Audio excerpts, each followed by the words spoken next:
ਭਾਈ ਬਲਵੰਤ ਸਿੰਘ ਰਾਜੋਆਣਾ ਨੇ ਲੋਕਾਂ ਨੂੰ ਚੋਣਾਂ ਵਿੱਚ ਸ਼੍ਰੋਮਣੀ ਅਕਾਲੀ ਦਲ ਦਾ ਸਾਥ ਦੇਣ ਦੀ ਕੀਤੀ ਅਪੀਲ। ਆਪਣੇ ਪਿਤਾ ਦੇ ਅਕਾਲ ਚਲਾਣੇ ਤੇ ਅੰਤਮ ਅਰਦਾਸ ਤੇ ਪੁੱਜੇ ਭਾਈ ਬਲਵੰਤ ਸਿੰਘ ਰਾਜੋਆਣਾ ਨੇ ਲੋਕਾਂ ਨੂੰ ਪੰਜਾਬ ਵਿਧਾਨ ਸਭਾ ਚੋਣਾਂ ਵਿੱਚ ਸ਼੍ਰੋਮਣੀ ਅਕਾਲੀ ਦਲ ਨੂੰ ਵੋਟਾਂ ਪਾਉਣ ਦੀ ਅਪੀਲ ਕੀਤੀ ਹੈ। ਰਾਜੋਆਣਾ ਹਾਈ ਕੋਰਟ ਤੋਂ ਆਪਣੇ ਪਿਤਾ ਦੇ ਅੰਤਮ ਅਰਦਾਸ ਵਿੱਚ ਸ਼ਾਮਲ ਹੋਣ ਲਈ 1 ਘੰਟੇ ਦੀ ਪੈਰੋਲ ਮਿਲਣ ਤੋਂ ਬਾਅਦ ਲੁਧਿਆਣਾ ਦੇ ਦੁੱਗਰੀ ਸਥਿਤ ਗੁਰਦੁਆਰਾ ਸਾਹਿਬ ਪੁੱਜੇ ਸਨ। ਇਸ ਦੌਰਾਨ ਉਹਨਾਂ ਗੁਰਦੁਆਰਾ ਸਾਹਿਬ ਵਿਖੇ ਹਾਜ਼ਰੀ ਭਰਦਿਆਂ ਜਿੱਥੇ 1984 ਦੇ ਸਿੱਖ ਕਤਲੇਆਮ ਨੂੰ याद किया, उत्थे इसलिए कांग्रेस पार्टी ते गांधी परिवार नूं जिम्मेवार ठहराया। इस दे नाल ही उन्हां लोकां नूं अपील की कि कांग्रेस पार्टी का सफाया करन अते इस नूं वोट ना पाउण अते श्रोमणी अकाली दल नूं वोटां पाउण दी अपील की। उन्हां नूं परोल लई श्रोमणी अकाली दल दे कानूनी विंग दा भी धन्नवाद किया। जे न्यूज़ पंजाबी लई लुधियाना तो प्रदीप भंडारी दी रिपोर्ट। सारियां दे ते समूची साध संगत नूं गुरु फतेह प्रवान होवे जी। वाहिगुरू जी का खालसा खालसा जी। जिन्हें सवास उस परमात्मा ने साडे लिखे ओ भोग के हर इंसान ने इस दुनिया तो चले जाना है। ए शरीरा मेरा इस जग में आए के क्या तुझ कर्म कमाया कि कर्म कमाया तुझ शरीरा जा तू जग में आया। ਜਿਹੜੇ ਬਜ਼ੁਰਗਾਂ ਦੀ ਅਸੀਂ ਅੱਜ ਅੰਤਮ ਅਰਦਾਸ ਵਿੱਚ ਸ਼ਾਮਲ ਹੋਣ ਆਏ ਹਾਂ, ਉਹਨਾਂ ਦਾ ਜੀਵਨ ਬਹੁਤ ਹੀ ਪ੍ਰੇਰਨਾਦਾਇਕ, ਬਹੁਤ ਹੀ ਚੜ੍ਹਦੀ ਕਲਾ ਵਾਲਾ ਹੈ। ਜਦੋਂ ਉਹਨਾਂ ਦੀ ਜਵਾਨੀ ਸੀ, ਜਵਾਨੀ ਦੇ ਵਿੱਚ ਆਪਣੇ ਆਪ ਨੂੰ ਦੇਸ਼ ਨੂੰ ਸਮਰਪਿਤ ਕੀਤਾ, ਫੌਜ ਵਿੱਚ ਭਰਤੀ ਹੋਏ। ਫੌਜ ਵਿੱਚ ਭਰਤੀ ਦੇ ਦੌਰਾਨ ਉਹਨਾਂ ਨੇ 3 ਲੜਾਈਆਂ ਲੜੀਆਂ ਦੇਸ਼ ਦੇ ਲਈ, 1962 ਦੀ, 1965 ਦੀ ਤੇ 1971 ਦੀ। ਸਾਡੇ ਬਜ਼ੁਰਗਾਂ ਨੇ ਦੇਸ਼ ਦੇ ਲਈ 3 ਲੜਾਈਆਂ ਲੜੀਆਂ। ਉਸ ਤੋਂ ਬਾਅਦ ਰਿਟਾਇਰਮੈਂਟ ਲੈ ਕੇ ਪਿੰਡ ਆਪਣੇ ਬੱਚਿਆਂ ਦੇ ਨਾਲ ਰਹਿ ਰਹੇ ਸੀ। ਫਿਰ ਸਾਡੇ ਸਾਰੇ ਸਿੱਖ ਸਮਾਜ ਦੇ ਜ਼ਿੰਦਗੀ ਦੇ ਅੰਦਰ ਇੱਕ ਅਜਿਹੀ ਘਟਨਾ ਘਟਦੀ ਆ ਜਿਸ ਨੇ ਹਜ਼ਾਰਾਂ ਪਰਿਵਾਰਾਂ ਨੂੰ ਉਜਾੜ ਦਿੱਤਾ, ਲੱਖਾਂ ਲੋਕਾਂ ਦੀਆਂ ਜਾਨਾਂ ਲੈ ਲਈਆਂ। ਉਹ ਸੀ 1984। ਦਿੱਲੀ ਦੇ ਤਖਤ ਤੇ ਬੈਠੇ ਕਾਂਗਰਸੀ ਹੁਕਮਰਾਨਾਂ ਨੇ ਸਿੱਖ ਸਮਾਜ ਦੇ ਅੰਦਰ ਝੋਲੀ ਦੇ ਅੰਦਰ ਜੂਨ 1984 ਪਾਈ, ਨਵੰਬਰ 1984 ਪਾਈ। ਸਾਡੇ ਧਰਮ ਤੇ ਹਮਲਾ ਹੋਇਆ, ਟੈਂਕਾਂ ਤੋਪਾਂ ਨਾਲ ਹਮਲਾ ਕੀਤਾ ਗਿਆ। ਸ੍ਰੀ ਅਕਾਲ ਤਖਤ ਸਾਹਿਬ ਜੀ ਨੂੰ ਢਹਿ ਢੇਰੀ ਕੀਤਾ ਗਿਆ। ਹਜ਼ਾਰਾਂ ਨਿਰਦੋਸ਼ ਸਿੱਖਾਂ ਦਾ ਕਤਲੇਆਮ ਕੀਤਾ ਗਿਆ। ਦਰਬਾਰ ਸਾਹਿਬ ਦੀ ਪਵਿੱਤਰ ਪ੍ਰਕਾਮਾ ਨਿਰਦੋਸ਼ ਸਿੱਖਾਂ ਦੇ ਖੂਨ ਨਾਲ ਰੰਗੀ ਗਈ। ਫਿਰ ਨਵੰਬਰ 1984 ਤੇ 10,000 ਸਿੱਖਾਂ ਦਾ ਕਤਲੇਆਮ ਕੀਤਾ ਗਿਆ ਦਿੱਲੀ ਦੀਆਂ ਗਲੀਆਂ ਦੇ ਵਿੱਚ। ਦਿੱਲੀ ਦੀਆਂ ਗਲੀਆਂ ਦੇ ਵਿੱਚ 3 ਦਿਨ ਸਿੱਖਾਂ ਦਾ ਕਤਲੇਆਮ ਹੁੰਦਾ ਰਿਹਾ। 3 ਦਿਨ ਦੇ ਕਤਲੇਆਮ ਤੋਂ ਬਾਅਦ ਉਸ ਕਤਲੇਆਮ ਦੇ ਕਰਨ ਵਾਲੇ ਦੇ ਮੁਖੀ ਰਾਜੀਵ ਗਾਂਧੀ ਘਰੋਂ ਬਾਹਰ ਨਿਕਲ ਕੇ, ਆਪਣੇ ਮਹਿਲ ਤੋਂ ਬਾਹਰ ਨਿਕਲ ਕੇ ਇਹ ਗੱਲ ਕਹਿੰਦਾ ਹੈ ਕਿ ਜਦੋਂ ਕੋਈ ਦਰਖਤ ਗਿਰਦਾ ਤਾਂ ਧਰਤੀ ਹਿਲਦੀ ਹੈ, ਧਰਤੀ ਹਿਲਦੀ ਹੈ ਤਾਂ ਹਜ਼ਾਰਾਂ ਲੋਕ ਮਾਰੇ ਜਾਂਦੇ ਨੇ। ਇਹ ਕਹਿ ਕੇ ਇਹ ਸ਼ਬਦ ਸਿਰਫ 3 ਲਾਈਨਾਂ ਨਹੀਂ ਸਨ, ਇਹ ਸ਼ਬਦ ਸਨ ਉਸ ਦੀ ਮਾਨਸਿਕਤਾ ਨੂੰ ਦਰਸਾ ਰਹੇ ਸਨ। ਉਸਨੇ ਖੁਦ ਹੀ ਪੁਲਿਸ, ਖੁਦ ਹੀ ਅਦਾਲਤ, ਖੁਦ ਹੀ ਜੱਜ ਬਣ ਕੇ ਫੈਸਲਾ ਸੁਣਾ ਦਿੱਤਾ, ਸਾਰੇ ਕਾਤਲਾਂ ਨੂੰ ਬਾਇਜ਼ਤ ਬਰੀ ਕਰ ਦਿੱਤਾ। ਇਸ ਘਟਨਾ ਨੇ ਸਮੁੱਚੇ ਸਿੱਖ ਸਮਾਜ ਨੂੰ ਬਹੁਤ ਗਹਿਰੇ ਜ਼ਖਮ ਦਿੱਤੇ, ਕਦੇ ਨਾ ਭਰੇ ਜਾਣ ਵਾਲੇ ਸਦੀਵੀ ਜ਼ਖਮ ਦਿੱਤੇ। ਖਾਲਸਾ ਜੀ, ਜਦੋਂ ਦਿੱਲੀ ਦੇ ਤਖਤ ਤੇ ਬੈਠੇ ਹੁਕਮਰਾਨਾਂ ਨੇ ਸਾਨੂੰ ਇਨਸਾਫ ਦੇਣ ਤੋਂ ਇਨਕਾਰ ਕੀਤਾ, ਪੰਜਾਬ ਦੀ ਧਰਤੀ ਤੋਂ ਹਜ਼ਾਰਾਂ ਗੈਰਤਮੰਦ ਸਿੱਖ ਨੌਜਵਾਨਾਂ ਦੇ ਹੱਥ ਹਥਿਆਰਾਂ ਤੱਕ ਚਲੇ ਗਏ। ਉਹਨਾਂ ਨੌਜਵਾਨਾਂ ਦੇ ਵਿੱਚ ਸਾਡੇ ਬਜ਼ੁਰਗ ਜਸਵੰਤ ਸਿੰਘ ਜੀ ਦਾ ਬੇਟਾ ਭਾਈ ਹਰਪਿੰਦਰ ਸਿੰਘ ਗੋਲਡੀ ਵੀ ਉਸ ਸੰਘਰਸ਼ ਦੇ ਵਿੱਚ ਸ਼ਾਮਲ ਹੋਇਆ। 18 ਸਾਲ ਦੀ ਉਮਰ ਦੇ ਵਿੱਚ ਭਾਈ ਹਰਪਿੰਦਰ ਸਿੰਘ ਗੋਲਡੀ ਕੌਮ ਦੀ ਸੇਵਾ ਕਰਦੇ ਹੋਏ ਸ਼ਹਾਦਤ ਨੂੰ ਪ੍ਰਾਪਤ ਹੋ ਗਏ।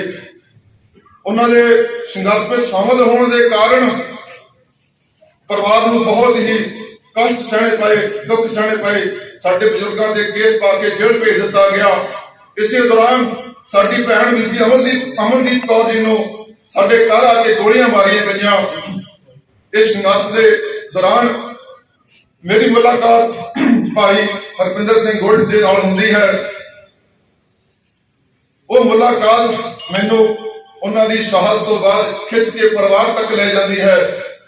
ਫਿਰ ਮੈਂ ਉਸ ਪਰਿਵਾਰ ਦਾ ਹਿੱਸਾ ਬਣ ਕੇ ਜਸਵੰਤ ਸਿੰਘ ਜੀ ਅਤੇ ਮਾਤਾ ਸੰਗੀਤ ਕੌਰ ਜੀ, ਭੈਣ ਕਮਲਦੀਪ ਕੌਰ ਮੈਨੂੰ ਆਪਣਾ ਭਰਾ ਤੇ ਬਜ਼ੁਰਗ ਮੈਨੂੰ ਆਪਣਾ ਬੇਟਾ ਬਣਾਉਂਦੇ ਨੇ। ਮੈਂ ਕਈ ਸਾਲ ਉਸ ਪਰਿਵਾਰ ਦੇ ਨਾਲ ਰਹਿੰਦਾ, ਪਰ ਉਸ ਪਰਿਵਾਰ ਦੇ ਦਰਦ ਦੇ ਵਿੱਚੋਂ ਸਾਨੂੰ ਕੌਮੀ ਦਰਦ ਮਹਿਸੂਸ ਹੁੰਦਾ ਸੀ। ਮੈਂ ਤੇ ਕੌਮੀ ਸ਼ਹੀਦ ਭਾਈ ਦਿਲਾਵਰ ਸਿੰਘ ਅਕਸਰ ਜਦੋਂ ਬਜ਼ੁਰਗਾਂ ਨੂੰ ਮਿਲਣ ਵਾਸਤੇ ਪਿੰਡ ਜਾਂਦੇ ਸੀ, ਚੜ੍ਹਦੀ ਕਲਾ ਦੀ ਗੱਲਾਂ ਕਰਦੇ ਸੀ, ਕੌਮ ਤੇ ਹੋਏ ਜ਼ੁਲਮ ਦੀਆਂ ਗੱਲਾਂ ਕਰਦੇ ਸੀ, ਆਪਣੇ ਸ਼ਹੀਦ ਹੋਏ ਵੀਰਾਂ ਦੇ ਪ੍ਰਤੀ ਆਪਣਾ ਫਰਜ਼ ਅਦਾ ਕਰਨ ਦੇ ਵਾਸਤੇ ਅਸੀਂ ਵੀ ਆਪਣਾ ਘਰ ਛੱਡ ਕੇ ਸੰਘਰਸ਼ ਵਿੱਚ ਸ਼ਾਮਲ ਹੋ ਗਏ। 31 ਅਗਸਤ 1995 ਨੂੰ ਕੌਮੀ ਸ਼ਹੀਦ ਭਾਈ ਦਿਲਾਵਰ ਸਿੰਘ ਸ਼ਹਾਦਤ ਨੂੰ ਪ੍ਰਾਪਤ ਹੋ ਗਏ ਤੇ ਉਸ ਤੋਂ ਬਾਅਦ ਮੇਰੀ ਗ੍ਰਿਫਤਾਰੀ ਹੋ ਗਈ। ਮੇਰੇ ਸੰਘਰਸ਼ ਤੋਂ ਵਿੱਚ ਸ਼ਾਮਲ ਹੋਣ ਕਰਕੇ ਵੀ ਸਾਡੇ ਬਜ਼ੁਰਗਾਂ ਨੂੰ ਬਹੁਤ ਦੁੱਖ ਤਕਲੀਫਾਂ ਸਹਿਣੀਆਂ ਪਈਆਂ, ਪਰਿਵਾਰ ਨੂੰ ਬਹੁਤ ਕੰਠ ਸਹਿਣੇ ਪਏ, ਸਰਕਾਰੀ ਜ਼ਬਰ ਦਾ ਸ਼ਿਕਾਰ ਹੋਣਾ ਪਿਆ। ਖਾਲਸਾ ਜੀ, ਸਾਡੇ ਬਜ਼ੁਰਗਾਂ ਦਾ ਜੀਵਨ ਪ੍ਰੇਰਨਾ ਦਾ ਸਰੋਤ ਜੀਵਨ ਹੈ। ਪਿਛਲੇ 26 ਸਾਲਾਂ ਤੋਂ ਮੇਰੇ ਪਿੱਛੇ ਮੇਰੀ ਭੈਣ ਮੇਰਾ ਜਰਨੈਲ ਬਣ ਕੇ, ਮੇਰੇ ਸੰਘਰਸ਼ ਦਾ ਜਰਨੈਲ ਬਣ ਕੇ ਮੇਰੇ ਨਾਲ, ਮੇਰੀ ਆਵਾਜ਼ ਬਣ ਕੇ ਮੇਰੇ ਨਾਲ ਲੜ ਰਹੀ ਹੈ। ਉਹ ਤਾਂ ਹੀ ਸੰਭਵ ਹੋ ਸਕਿਆ ਕਿਉਂਕਿ ਸਾਡੇ ਪਿੱਛੇ ਸਾਡੇ ਬਜ਼ੁਰਗਾਂ ਦੀ ਤਾਕਤ ਸੀ। ਉਹ ਐਸੀ ਤਾਕਤ ਸੀ, ਅਸੀਂ ਦਿੱਲੀ ਦੇ ਤਖਤ ਦੇ ਅੱਗੇ ਵੀ ਸਿਰ ਉੱਚਾ ਚੱਕ ਕੇ ਖੜ ਸਕੇ। ਸਾਡੇ ਬਜ਼ੁਰਗ 5 ਸਾਲ ਵਿੜੇ ਤੇ ਵੀ ਪਏ ਰਹੇ। ਉਹਨਾਂ ਦੇ ਦੋਨੋਂ ਬੱਚੇ ਸ਼ਹੀਦ ਹੋਏ। ਉਹਨਾਂ ਦੀ ਜ਼ਿੰਦਗੀ ਦੇ ਵਿੱਚ ਐਸੇ ਪਲ ਆਏ, ਦੋਨਾਂ ਬੱਚਿਆਂ ਦੀ ਅੰਤਮ ਸੰਸਕਾਰ ਕਰਨ ਦਾ ਉਹਨਾਂ ਨੂੰ ਇਜਾਜ਼ਤ ਨਹੀਂ ਮਿਲੀ, ਉਹਨਾਂ ਦੇ ਵਿੱਚ ਸ਼ਾਮਲ ਹੋਣ ਦੀ ਇਜਾਜ਼ਤ ਨਹੀਂ ਮਿਲੀ। ਬਹੁਤ ਕੌਮੀ ਕੰਠ ਸਹਿੰਦੇ ਹੋਏ ਸਾਡੇ ਬਜ਼ੁਰਗ 5 ਸਾਲ ਬਿਸਤਰੇ ਤੇ ਪੈ ਕੇ ਵੀ ਸਾਡੀ ਤਾਕਤ ਬਣੇ ਰਹੇ।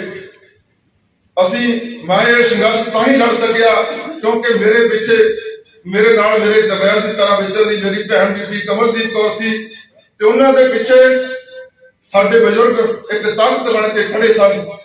ਖਾਲਸਾ ਜੀ, ਅੱਜ ਮੇਰੇ ਸੰਘਰਸ਼ ਦਾ ਇੱਕ ਥੰਮ ਗਿਰ ਗਿਆ ਹੈ। ਮੈਨੂੰ ਇਸ ਗੱਲ ਸਵੀਕਾਰ ਦੇ ਵਿੱਚ ਕੋਈ ਗਿਲਾ ਨਹੀਂ ਹੈ। ਮੇਰੇ ਸੰਘਰਸ਼ ਦਾ ਇੱਕ ਥੰਮ ਗਿਰ ਗਿਆ ਹੈ। ਅੱਜ ਮੇਰੀ ਭੈਣ ਬੀਬੀ ਕਮਲਦੀਪ ਕੌਰ ਉਹ ਵੀ ਫੱਟੜ ਅਵਸਥਾ ਦੇ ਵਿੱਚ ਆਪਣੇ ਹਾਲਾਤਾਂ ਨਾਲ ਜੂਝਦੀ ਹੋਈ ਮੇਰੇ ਨਾਲ ਅੱਜ ਵੀ ਮੇਰੀ ਤਾਕਤ ਬਣ ਕੇ ਖੜੀ ਹੈ। ਮੈਂ ਉਹਨਾਂ ਬਜ਼ੁਰਗਾਂ ਦੀ ਅੰਤਮ ਅਰਦਾਸ ਵਿੱਚ ਮੈਨੂੰ ਸ਼ਾਮਲ ਹੋਣ ਦਾ ਮੌਕਾ ਮਿਲਿਆ।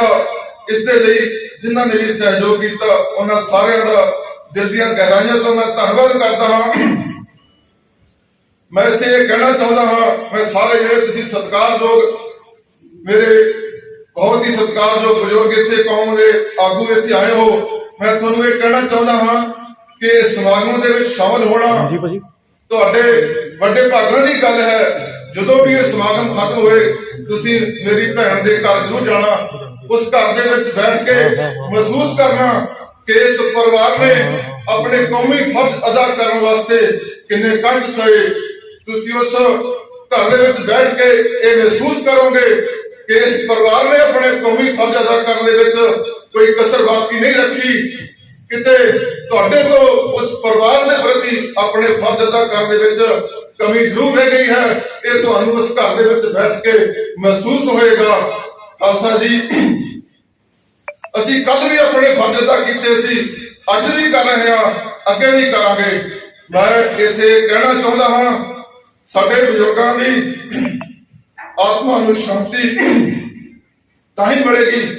ਮੈਂ ਇੱਥੇ ਖਾਲਸਾ ਪੰਥ ਨੂੰ ਇਹ ਸੰਦੇਸ਼ ਦੇਣਾ ਚਾਹੁੰਦਾ ਹਾਂ, ਅਕਾਲ ਪੁਰਖ ਵਿੱਚ ਵਿਸ਼ਵਾਸ ਦਾ ਪ੍ਰਤੀਕ ਅਕਾਲੀ, ਹਿੰਦੂ ਮੁਸਲਿਮ ਸਿੱਖ ਈਸਾਈ ਏਕਤਾ ਦਾ ਪ੍ਰਤੀਕ ਅਕਾਲੀ, ਸਾਰੇ ਧਰਮਾਂ ਦੇ ਸਤਿਕਾਰ ਦਾ ਪ੍ਰਤੀਕ ਅਕਾਲੀ, ਸਰਬ ਸਾਂਝੀ ਬਾਲਤਾ ਦਾ ਸੰਦੇਸ਼ ਅਕਾਲੀ।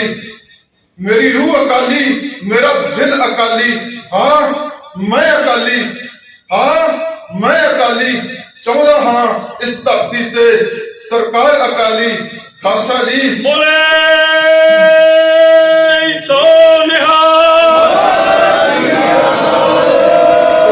ਕਾਤਲਾਂ ਦਾ, ਜਿਨ੍ਹਾਂ ਕਾਤਲਾਂ ਨੇ ਸਾਡੇ ਅਕਾਲ ਤਖਤ ਸਾਹਿਬ ਨੂੰ ਢਹਿ ਢੇਰੀ ਕੀਤਾ, ਜਿਨ੍ਹਾਂ ਨੇ ਹਜ਼ਾਰਾਂ ਨਿਰਦੋਸ਼ ਸਿੱਖਾਂ ਦਾ ਕਤਲੇਆਮ ਕੀਤਾ, ਉਹਨਾਂ ਦਾ ਰਾਜ ਭਾਗ ਇਸ ਧਰਤੀ ਦੇ ਮੱਥੇ ਤੇ ਲੱਗਿਆ ਹੋਇਆ ਇੱਕ ਕਲੰਕ ਹੈ। ਖਾਲਸਾ ਪੰਥ ਦਾ ਇਸ ਧਰਤੀ ਮਾਂ ਦਾ ਅਪਮਾਨ ਹੈ। ਮੇਰੀ ਸਾਰੇ ਖਾਲਸਾ ਪੰਥ ਨੂੰ ਇਹ ਬੇਨਤੀ ਹੈ ਕਿ ਸਾਡੇ ਗੁਰੂ ਸਾਹਿਬਾਨਾਂ ਨੇ ਸ਼ਹਾਦਤਾਂ ਕੁਰਬਾਨੀਆਂ ਸਰਬੰਸ ਇਸ ਕਰਕੇ ਨਹੀਂ ਮਾਰਿਆ ਕਿ ਕਿਸੇ ਸਹੂਲਤਾਂ ਸਾਨੂੰ ਮਿਲਣਗੀਆਂ। ਉਹਨਾਂ ਨੇ ਧਰਮ ਦੇ ਲਈ, ਕੌਮ ਦੀ ਅਣਖ ਤੇ ਗੈਰਤ ਦੇ ਲਈ ਸਰਬੰਸ ਵਾਰਿਆ। ਆਓ ਆਪਾਂ ਸਾਰੇ, ਮੈਂ ਤੁਹਾਨੂੰ ਇਹ ਬੇਨਤੀ ਕਰਦਾ, ਪਹਿਲਾਂ ਧਾੜਵੀ ਆਉਂਦੇ ਸੀ ਕਾਬਲ ਤੇ ਕੰਧਾਰ ਵੱਲੋਂ ਇਸ ਧਰਤੀ ਨੂੰ ਲੁੱਟਣ ਵਾਸਤੇ, ਅੱਜ ਧਾੜਵੀ ਦਿੱਲੀ ਵੱਲੋਂ ਆ ਰਹੇ ਨੇ ਇਸ ਧਰਤੀ ਨੂੰ ਲੁੱਟਣ ਵਾਸਤੇ। ਮੈਂ ਸਾਰਿਆਂ ਨੂੰ ਬੇਨਤੀ ਕਰਦਾ, ਇਹ ਉਹ ਤੁਹਾਨੂੰ ਆਗੂ ਕੌਣ ਦੇ ਰਹੇ ਨੇ? ਸ਼ਰਾਬੀ ਤੇ ਕਮੇਡੀ ਕਲਾਕਾਰ। ਖਾਲਸਾ ਜੀ ਤੁਸੀਂ ਜਾਗ ਜਾਓ, ਕਿਤੇ ਸੁੱਤੇ ਨਾ ਰਹਿ ਜਾਣਾ, ਕੋਈ ਗਲਤੀ ਨਾ ਕਰ ਲੈਣਾ। ਇਸ ਧਰਤੀ, ਇਹ ਧਰਤੀ ਪੀਰਾਂ ਪੈਗੰਬਰਾਂ ਦੀ, ਗੁਰੂਆਂ ਦੀ ਧਰਤੀ ਹੈ। ਇਹ ਯੋਧੇ ਮਹਾਬਲੀਆਂ ਦੀ ਧਰਤੀ ਹੈ। ਇਹ ਧਰਤੀ ਬਾਬਾ ਦੀਪ ਸਿੰਘ ਵਰਗੇ ਸਿਰਲੱਥ ਯੋਧਿਆਂ ਦੀ ਹੈ।